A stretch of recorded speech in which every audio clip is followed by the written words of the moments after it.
Hello friends, welcome to our YouTube channel Competitive Exams Education Institute. இன்னைக்கு வீடியோவில் நம்ம என்ன பார்க்க போகிறோம்னா ஃபிசிக்ஸ் பார்ட்டில் இருக்கக்கூடிய யங்ஸ் டபுள் ஸ்லிட் எக்ஸ்பெரிமெண்ட் பற்றி பார்க்க போகிறோம். யங்ஸ் டபுள் ஸ்லிட் எக்ஸ்பெரிமெண்ட் வந்து இன்டர்ஃபரன்ஸ் ஃப்ரிஞ்சஸில் இருக்கக்கூடிய one of the sub topics. ஆக்சுவலாக நம்ம யங்ஸ் டபுள் ஸ்லிட் எக்ஸ்பெரிமெண்ட் பற்றி இன்டெப்த்தாக பார்க்க போகிறதில்ல, ஜஸ்ட் ஒரு பேசிக் இன்ட்ரொடக்ஷன் மாதிரி தான் பார்க்க போகிறோம். அப்புறம் நெக்ஸ்ட் என்ன பார்க்க போகிறோம்னா இன்டர்ஃபரன்ஸ் ஃப்ரிஞ்சஸ் ரிலேட்டடாக சம் கொஷின்ஸ் வந்து பார்க்க போகிறோம். வாங்க இப்போ நம்ம டாபிக் உள்ள போவோம். Young's double slit experiment are demonstrated by Thomas Young in the year of 1801. Actually, this is the diagram for Young's double slit experiment. ஆக்சுவலாக வந்து இதில் வந்து நம்ம லைட் ரேஸ் வந்து பாஸ் பண்ணுவோம். ஓகேங்களா, அந்த லைட் ரேஸ் வந்து இந்த 2 ஸ்லிட்ஸ் வழியாக நமக்கு ஸ்க்ரீனில் வந்து நமக்கு கிடைக்கும். ஓகேங்களா, ஸோ ஸ்க்ரீனில் தான் நமக்கு வந்து இன்டர்ஃபரன்ஸ் பேட்டர்னாக கிடைக்கும். ஸோ நமக்கு அது வந்து பிரைட் அண்ட் டார்க் ஃப்ரிஞ்சஸ் இந்த மாதிரி கிடைக்கும். Bright fringes, dark fringes, second bright fringes, dark fringes, இந்த மாதிரி நமக்கு வந்து இன்டர்ஃபரன்ஸ் பேட்டர்ன் வந்து நமக்கு கிடைக்கும். ஓகேங்களா, this S1 and S2 represents 2 slits. Actually வந்து இந்த ஸ்லிட் வித் வந்து நமக்கு இன்க்ரீஸ் ஆச்சுன்னா வந்து நமக்கு ஸ்க்ரீனில் கிடைக்கக்கூடிய இன்டர்ஃபரன்ஸ் பேட்டர்ன் வந்து டிக்ரீஸ் ஆகும். ஓகேங்களா, ஸோ ஸ்லிட் வித்தும் இன்டர்ஃபரன்ஸ் பேட்டர்னும் வந்து inversely proportional. In case slit with வந்து நமக்கு டிக்ரீஸ் ஆகும்போது இன்டர்ஃபரன்ஸ் பேட்டர்ன் வந்து நமக்கு இன்க்ரீஸ் ஆகும். ஓகேங்களா, this D represents the separations between 2 slits. This lambda represents wavelength of the light used.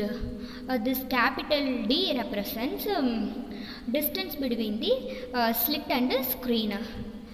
This one is the 2 slit screen and this one is the optical screen or photo detector.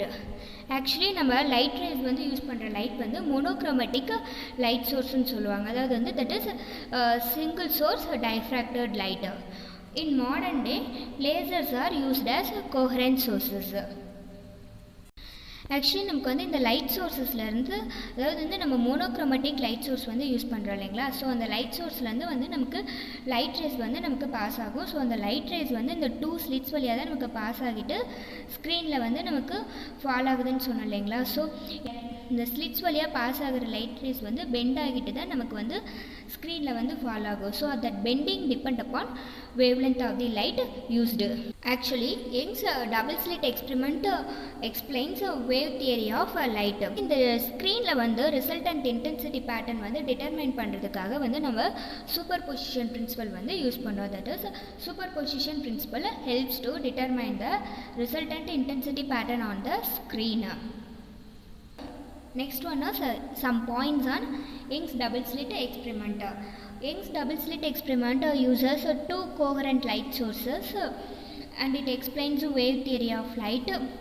And 2 that is, அதாவது வந்து இப்போ நம்ம அந்த 2 slits சொன்னோம் இல்லைங்களா, அந்த 2 slits வழியாக தான் நம்ம லைட் பாஸ் பண்ணுவோம். ஸோ எகெயின் வந்து நம்ம அந்த லைட் ரேஸை வந்து, அதாவது வந்து இன்டர்ஃபரன்ஸ் பேட்டர்னை வந்து நம்ம வந்து ஸ்க்ரீன் ஒன்று வச்சுருப்போம்னு சொன்னோம் இல்லைங்களா, அந்த ஸ்க்ரீனில் வந்து நம்ம அப்சர்வ் பண்ணுவோம். ஓகேங்களா, அந்த ஸ்க்ரீனில் தான் நமக்கு வந்து பிரைட் ஃப்ரிஞ்ச், டார்க் ஃப்ரிஞ்ச், இந்த மாதிரி வந்து ஆல்டர்னேட்டிவ் ஃப்ரிஞ்ச் பேட்டர்ன் வந்து நமக்கு கிடைக்கும்.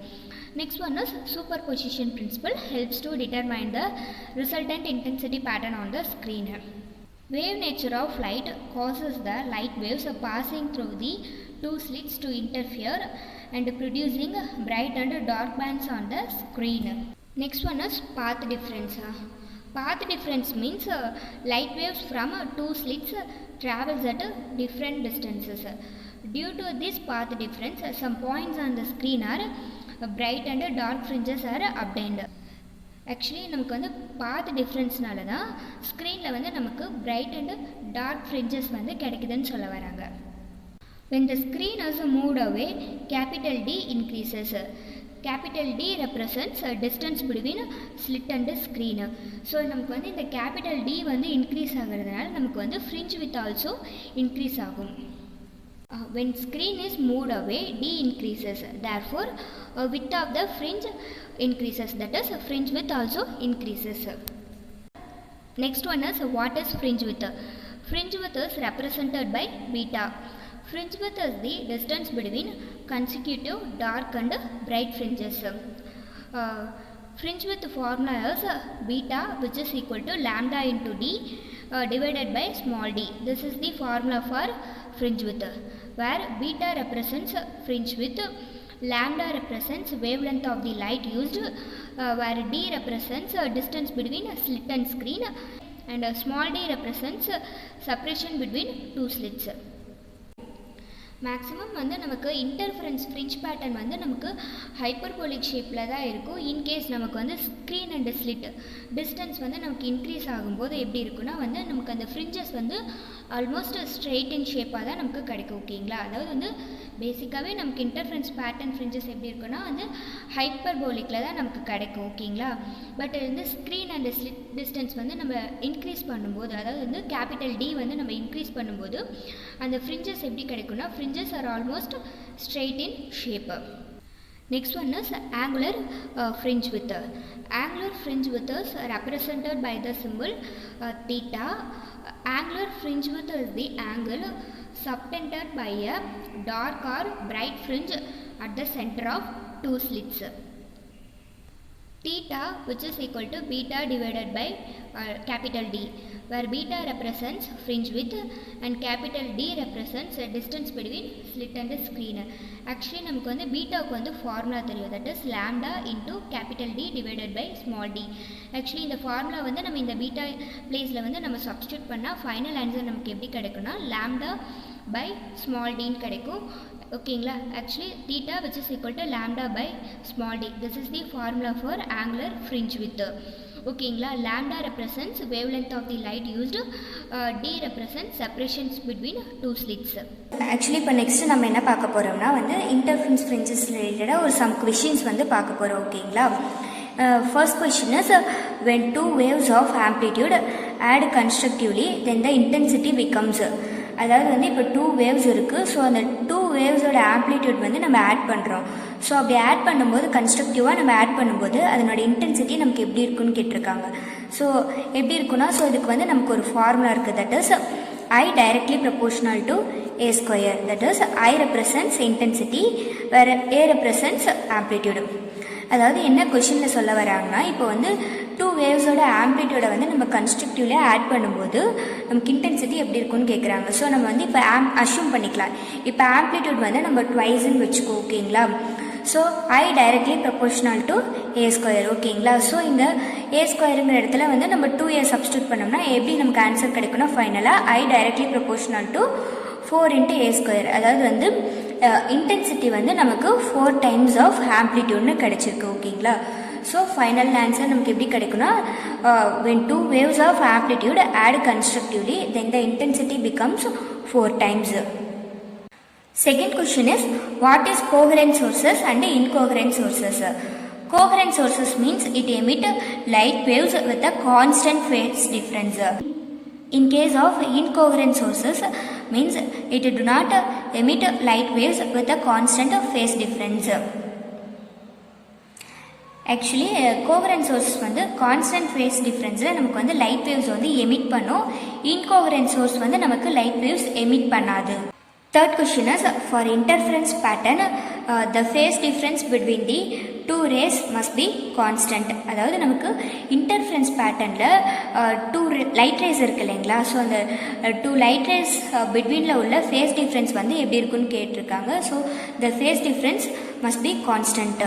ஓகேங்களா, next question is if the distance between the two slits is doubled then the fringe width is, அதாவது வந்து distance between the two slits means small d.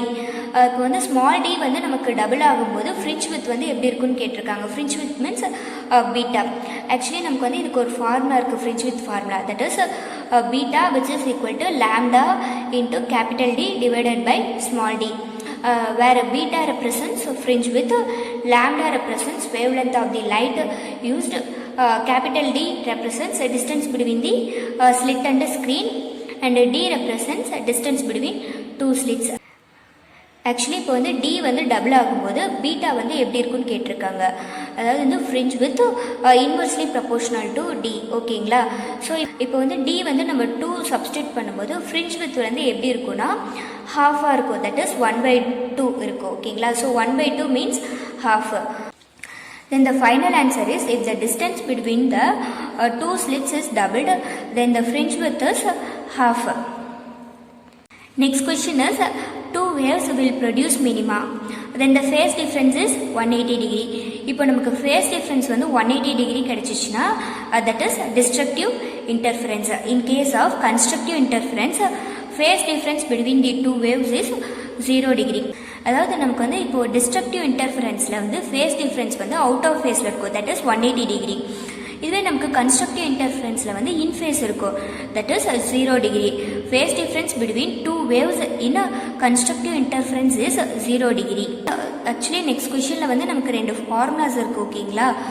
First one is ratio of maximum to minimum intensity in interference, ஓகேங்களா. So இதோட formula என்னென்னா A1 + A2 divided by A1 - A2 the whole square. Here A represents amplitude.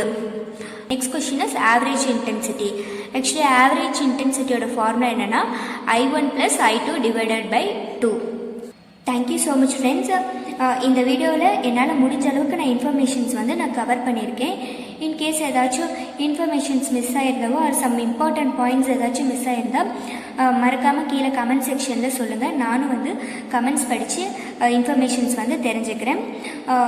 Thank you so much friends. உங்களுக்கு இந்த video பிடிச்சிருந்தா மறக்காமல் வீடியோவை like பண்ணுங்கள். உங்கள் ஃப்ரெண்ட்ஸ் யாராவது இதே மாதிரி காம்படிட்டிவ் எக்ஸாம்ஸ்க்கு ப்ரிப்பேர் பண்ணிகிட்டு இருந்தாங்கன்னா அவங்களுக்கும் நம்ம சேனல் வீடியோஸை ஷேர் பண்ணுங்கள்.